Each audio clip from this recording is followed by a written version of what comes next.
Você que é empreendedor passa ou já passou por problemas de sociedade na gestão dos seus sócios? Aí eu tenho quase certeza absoluta que sim. Esse é o tema que a gente vai falar hoje aqui no Gestão Sem Mistério, um podcast apresentado pela Urso Consultoria Empresarial.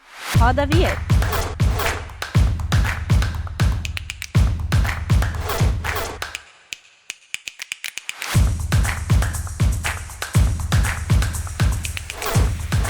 Eu sou a Milena Prado, Head do Gás Conecta, a plataforma de inovação e empreendedorismo da Pinó. É um prazer receber você, nosso ouvinte, você que está nos assistindo aí pelo YouTube e pelas redes sociais, nesse que é o segundo episódio do podcast Gestão Sem Mistério.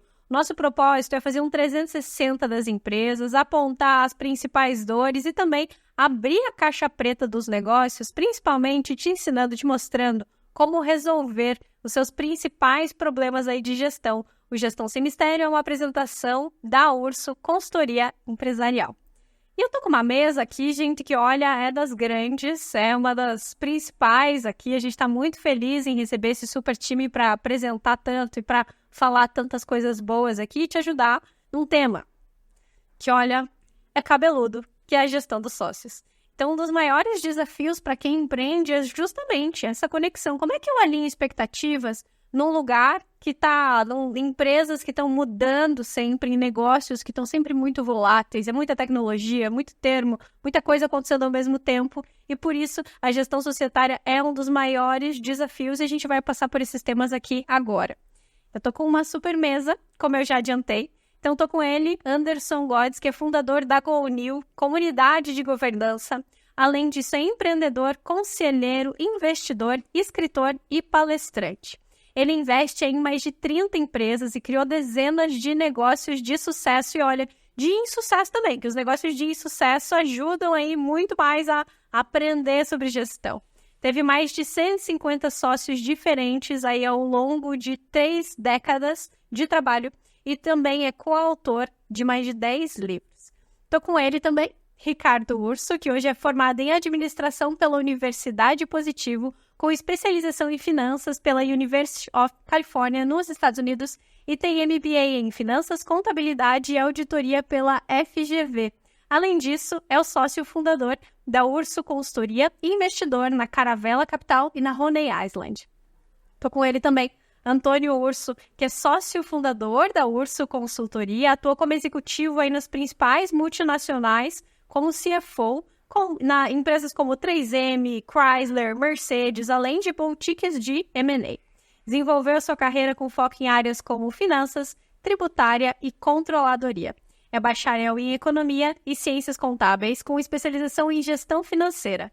Gente, bom recebê-los. Prazerzaço estar aqui com vocês hoje. Gente, essa mesa é para que a gente debata, se complementa, mas assim, tem um ponto que eu tenho certeza que todo mundo já passou, todo mundo que empreende já passou. É uma dor gigantesca dos empresários, que é gestão societária. Gestão societária é casamento, basicamente. Mas para você, Ricardo, quais são os maiores desafios dessa gestão e por que elas são tão frequentes? Por que esses conflitos são tão frequentes? É muito interessante quando a gente fala sobre sócios, né? Eu tenho uma empresa que eu fundei com meu pai. Então, olha o desafio, né? São duas visões aí extremamente muito distintas, né? E eu costumo dizer que eu ouvi também, né, palavras do próprio Steve Jobs e os maiores empresários do mundo aí, que para você ter sucesso numa empresa, você precisa ter 2 tipos de pessoas, né? Aquele que sabe fazer e aquele que sabe vender, né? É a união, mas essa união traz o quê? Muito conflito e divergência de pensamento. Então, o conflito, ele é diário. Todos os dias a gente está enfrentando opiniões diferentes. Então, eu entendo que para que a gente consiga amenizar um pouco esses conflitos, é trabalhar escutando um pouquinho da cabeça de cada um, da visão, para tentar construir uma via aí que agrade os 2 lados.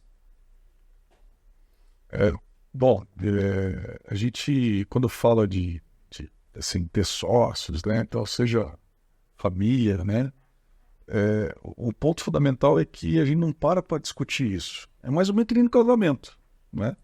Casamento você se encanta, né, com o produto, talvez, né?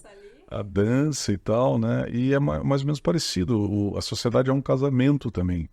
Talvez pior sem sem o mel, né? E a gente não discute. A gente não discute antes, a gente não conversa. É incrível que nós brasileiros, né, somos muito relacionais.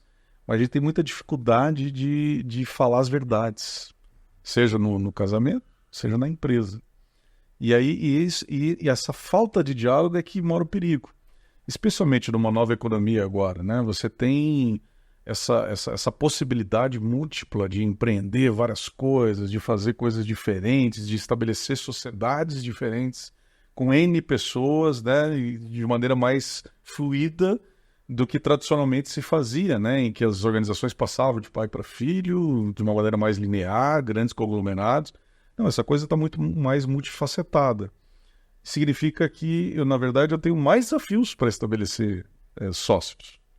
Então, significa que eu tenho que deixar de me encantar um pouco mais, né? Pelo romance da coisa, pelo produto, pelo lucro. Porque quem é empreendedor, quando começa a discutir a ideia na mesa de bar, né? Tá pensando nossa, esse produto vai ser incrível.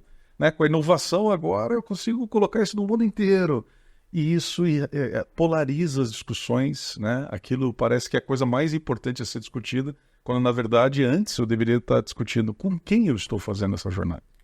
E é interessante, para você fazer os sócios se unirem, é falar em lucro, falar em EBITDA, falar em valuation, o resto fica fora da... É claro que você tem todo um tratamento de trabalhar com os sócios, com muitas informações que eles... entenda o que está se falando, né? E trabalhar com os talentos dos sócios, né?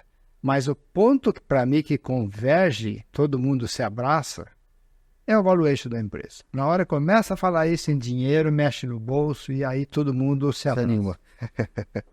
As pessoas se animam, os sócios ficam felizes, né?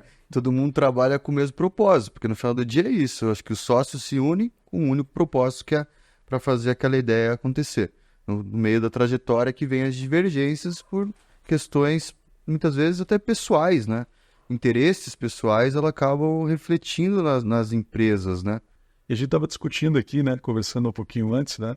Hoje no Brasil existem 4,5 milhões de empresas que têm pelo menos 2 sócios. Então isso já projeta para nós 10 milhões de pessoas. Oficialmente.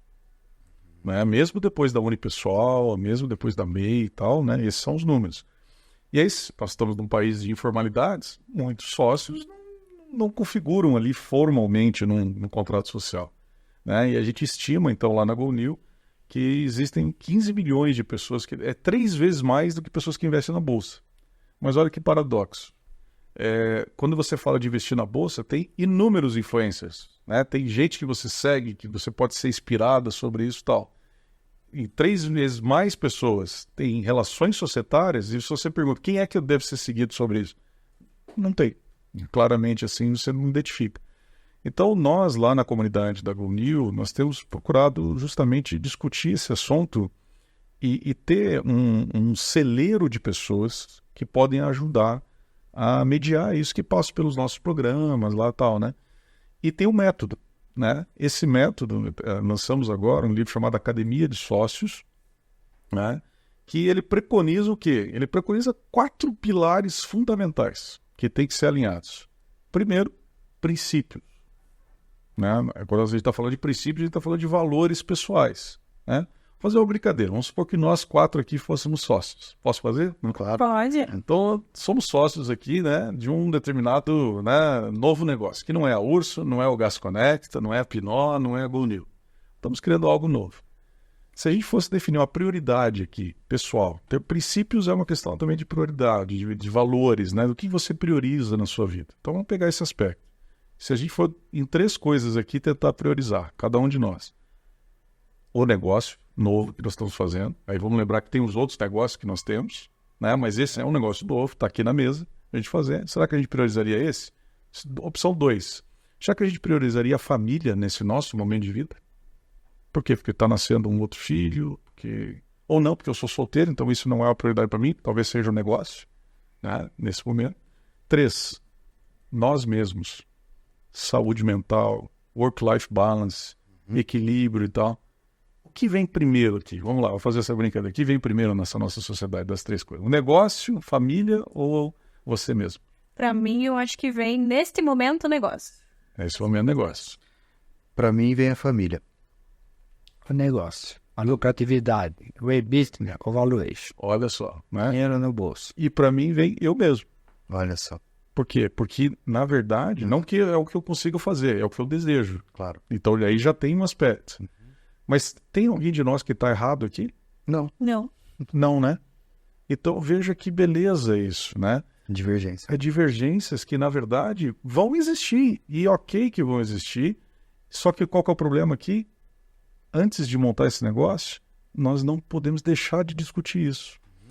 Porque daí os desalinhamentos vão surgir, porque quando chegar num sábado, a gente precisa fazer uma reunião para discutir EBITDA, eu vou dizer, não posso. Você vai dizer, eu vou. Porque esse negócio é prioridade total. Você vai dizer, não, Tô com a minha família. estou com a minha família.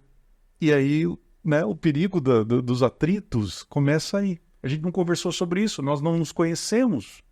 É simples, no final do dia. Perfeito. Muito boa colocação. Foi bom. Sabe, é uma curiosidade, assim, que os clientes, eles costumam ter uma característica muito comum no nosso caso, né?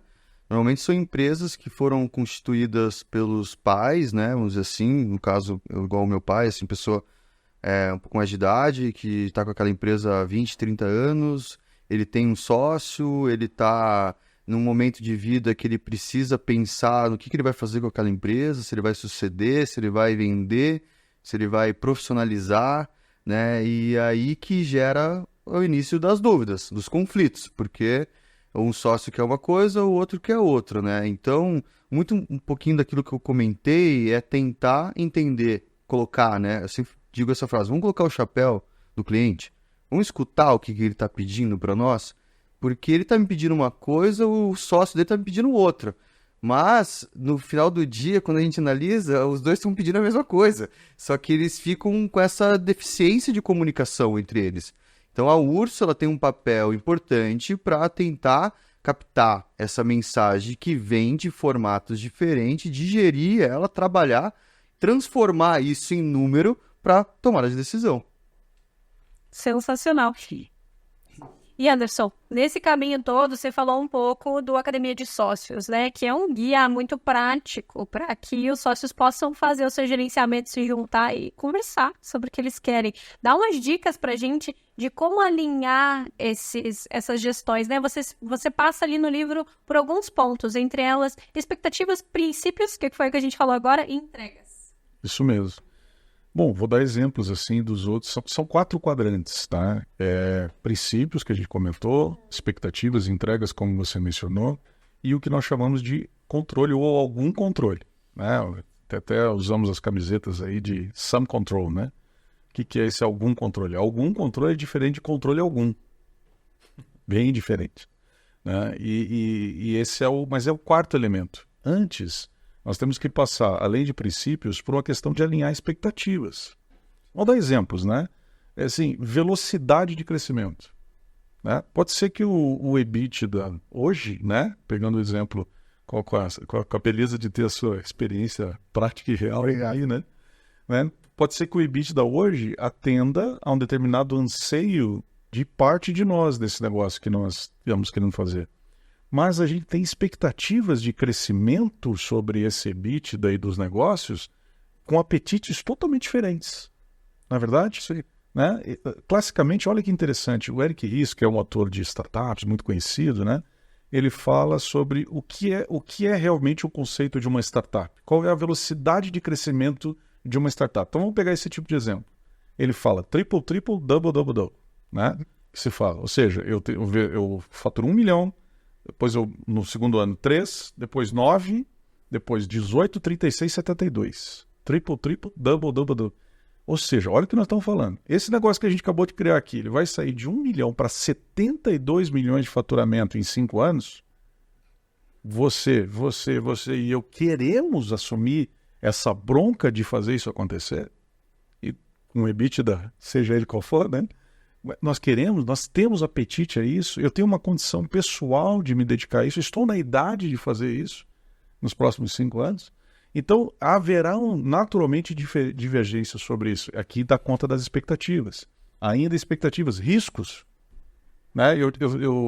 Muito desse método eu devo muito ao meu ex-sócio, né, o querido Jorge.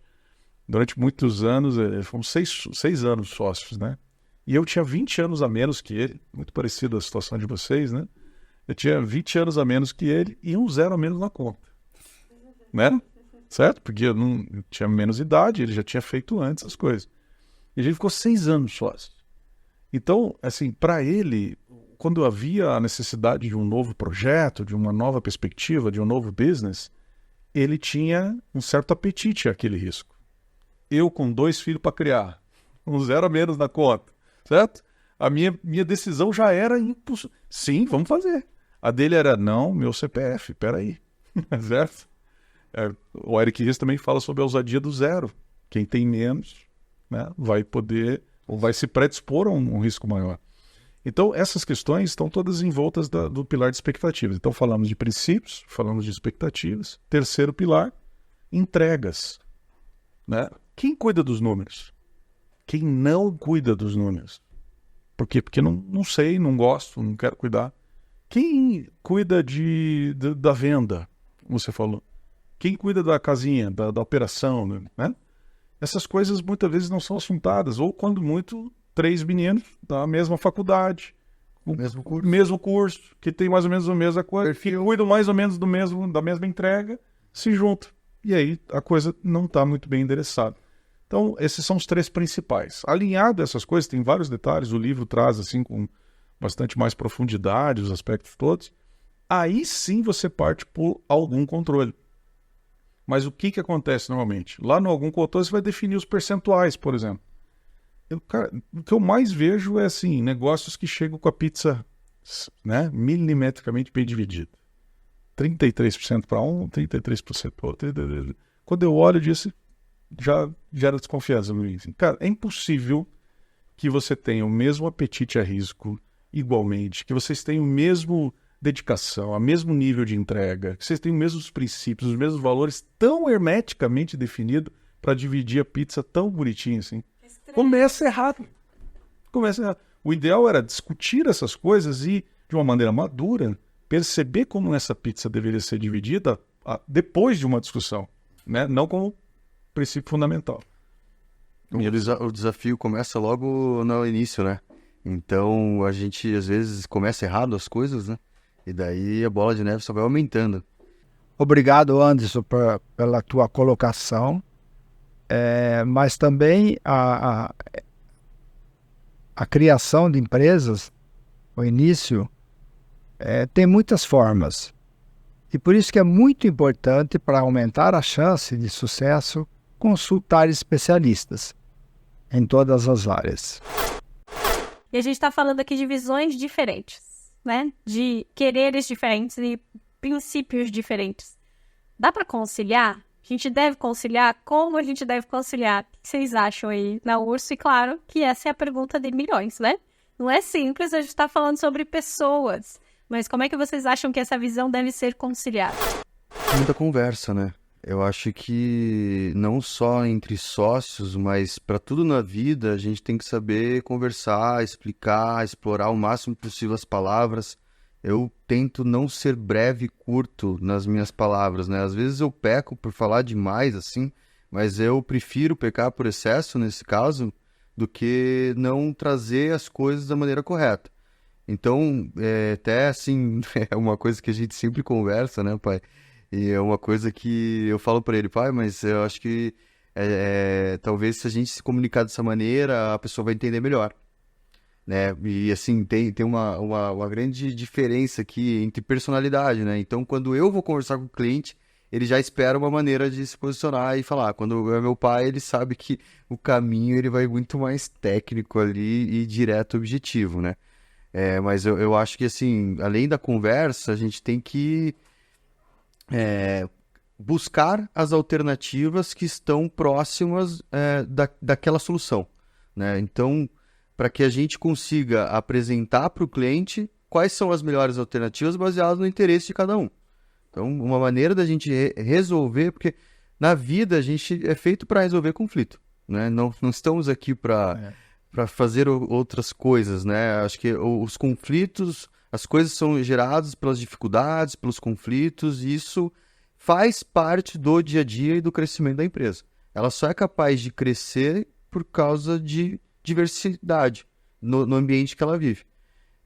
Então, assim, quando a gente entende que é um deal breaker, vamos dizer assim, né? Esse termo é uma coisa que a gente às vezes dá um passo para trás, a gente respira, às vezes reformula aquela linha de raciocínio, porque se for endereçado dessa maneira, talvez a gente tenha uma resposta negativa. E não é isso que a gente quer no final do dia. A gente quer pensar em conjunto com os sócios para desenvolver a solução do problema. Eu acho que pegar um gancho aqui, que é importante da atuação deles, né? Que é essa coisa da mediação ser feita, né? Por alguém de maneira consultiva, né? Eu acho que esse é um ponto super importante aqui, né? O que acontece? A maioria dos casos, como no casamento, as relações vão se desgastando. Não conversou lá atrás, né? A maioria dos empresários, nós sabemos, são heróis, né? Saíram fazendo, foram criar umas coisas e tal, num país que é extremamente inóspito a empreender, né?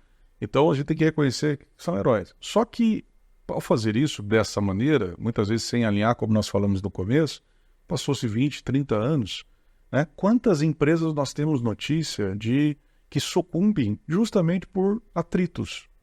Seja dos grupos empresariais que estão ali, das famílias, das novas gerações que vão chegando e tal. São inúmeras as notícias. Muitas vezes a empresa morre por dentro, através desses conflitos. Não é porque tem um bom produto, não é porque tem lucro, não é porque tem nada. E aí, nesse sentido, ter alguém, né, de fora é muito importante, né? Eu tenho feito assim, muitos assim, ministrava sobre isso recentemente numa empresa de 20 anos, com 3 sócios, de repactuar um pouco de como é que será o próximo ciclo desse negócio. Então, veja, a gente vê muito, né, planejamento estratégico. Não, vamos lá, chega setembro, agosto, aí começa esse negócio todo. Para mim, é inócuo você criar todo um planejamento estratégico sem antes pegar a casta da sociedade daquele negócio e repactuar princípios, entregas, expectativas e algum controle para esse próximo ciclo empresarial. Então, isso vale o que nós estamos falando aqui, através de mediação, do apoio consultivo, para ser feito muito importante para empresas já longevas. Exato. Né? Tem um caso, né, acho que de conhecimento mundial aí, né, um dos maiores conflitos familiares que foi a empresa Gucci.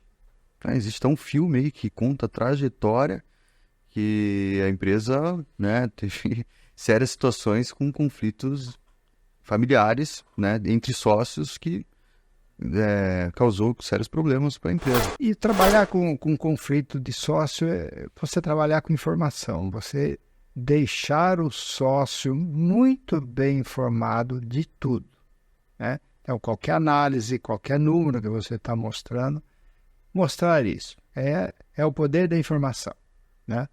E é claro, junto com honestidade, com informações corretas, né?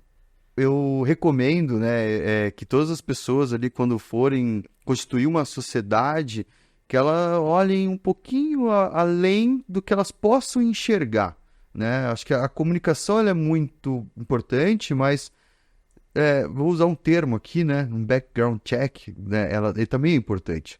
Pô, eu não quero me envolver com uma pessoa que tem problema criminal, né? Eu não quero me envolver com uma pessoa que ela teve problemas com outras empresas ou não teve a mesma postura que eu teria diante de uma situação. Isso, para mim, é algo muito, muito delicado, né? Como que eu me portaria numa situação crítica? Eu até tenho sabido aí, né? É dito, o Elon Musk, ele faz 2 perguntas na entrevista para os colaboradores. Me conte a trajetória da tua vida e como você resolve seus conflitos. E acho que essa é uma base assim muito importante, porque a trajetória da vida do cara diz muito sobre ele. E como ele resolve os problemas, vai dizer mais ainda. Então, assim, se eu puder dar um conselho veja a trajetória de quem você vai fazer uma sociedade e como esse cara está resolvendo os conflitos. Porque todo mundo tem uma máscara, né? Mas quando cai isso, como é que ele tá? Então, acho que tá aí. Conversa muito boa, a gente queria ficar horas aqui, mas agradeço a todos vocês que nos acompanharam até agora, Anderson, Antônio, Ricardo, muito obrigada pela presença em mais esse episódio. Você acompanha todos os episódios no seu tocador de podcast preferido, no YouTube do Gas Connect e também no nosso site. Até o próximo episódio. Até lá, obrigado. Até mais.